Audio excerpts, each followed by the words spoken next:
All right, we're here with ETB head coach Mark Sartain. Another day of football camp, almost in the books, at least a midday part of it anyway, in between practices, coach. Coming off, just literally coming off the practice field here. You had another practice out there this morning in shoulder pads and helmets. First of all, just kind of tell us your impressions of how this morning went. Well, felt like it was a real productive morning. Once again, part of the training, overall training is teaching us how to practice at different tempos, different levels of intensity. And of course, this one coming off a late night heavy hitting practice, we wanted to pull off the contact a little bit. Not so much team driven, but more individual positions and techniques and fundamentals and those sorts of things. And we did a much better job handling that tempo this morning. It's tough. It's tough when you decrease the intensity. It's tough to maintain the type of tempo you want on the snaps that you do want intense. So the kids learned well. We had a good, productive practice. How would you, just at this point of the camp, how would you look at your overall health of your team? I mean, obviously you're going to have some nicks and bruises, but yeah. Well, we had several back in the fold this morning. Several that had missed 3 or 4 days with high ankle sprains or hamstring pulls, groin strains. The typical stuff this time of year. And but this morning we had a full cupboard. There was only 3 or 4 guys held out. Of course, we had a couple that are awaiting MRIs, that sort of thing, from early injuries in camp. But so far, nothing has been substantiated as severe, but just the normal bruises and bumps. We're going to continue our little position-by-position series here that we started yesterday. We talked yesterday about the defensive line. We're going to take a little switch here and go the other side of the trenches there and talk about the offensive line here. Out there at practice, you have some pretty big guys out there, some good-looking physical bodies that are up front. Kind of talk a little bit about us and just kind of tell us about who we got up front right now. Well, our returning guys that we're of course counting on. Our returning starter at center, Chance Johnson, is having a great camp.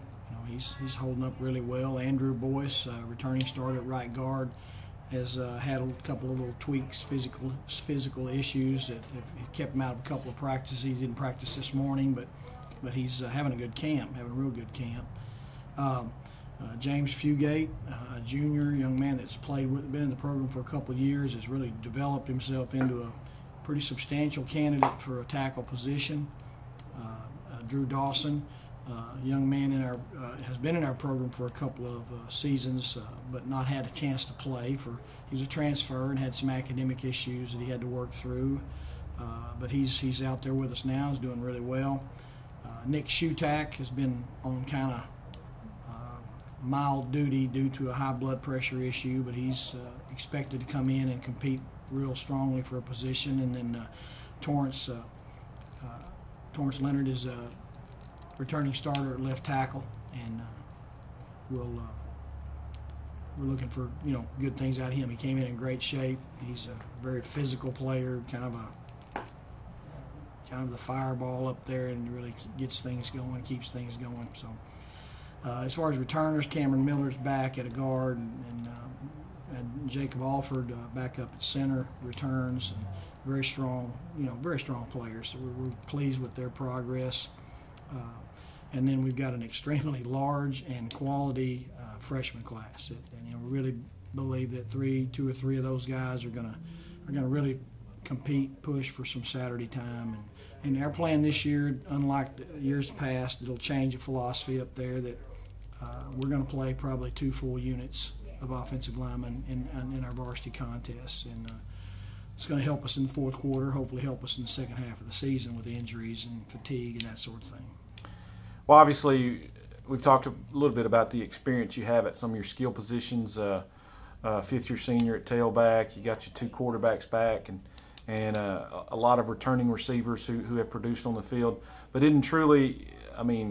none of that really matters much if those guys up front aren't quality. Right. It begins and ends, and they're you can cliche it all you want, but the bottom line is that you're probably only going to be as effective as those guys up front are. And, to talk about the quarterback position, there's no doubt that it's the most important single position on the field. But it's tough to play that position. I don't care how talented you are if you're struggling up front. And you can ask some very accomplished quarterbacks about that. It's just the job those guys do up front on both sides of the ball. That's where it all begins and ends. Another day, got another practice this evening, another day of practice tomorrow, and then on Saturday, you're going to have, I guess, your first full inter-squad scrimmage type out on the game field. Yeah. Saturday morning at 10. Saturday at 10. It's not going to be full. It's going to be just underclassmen.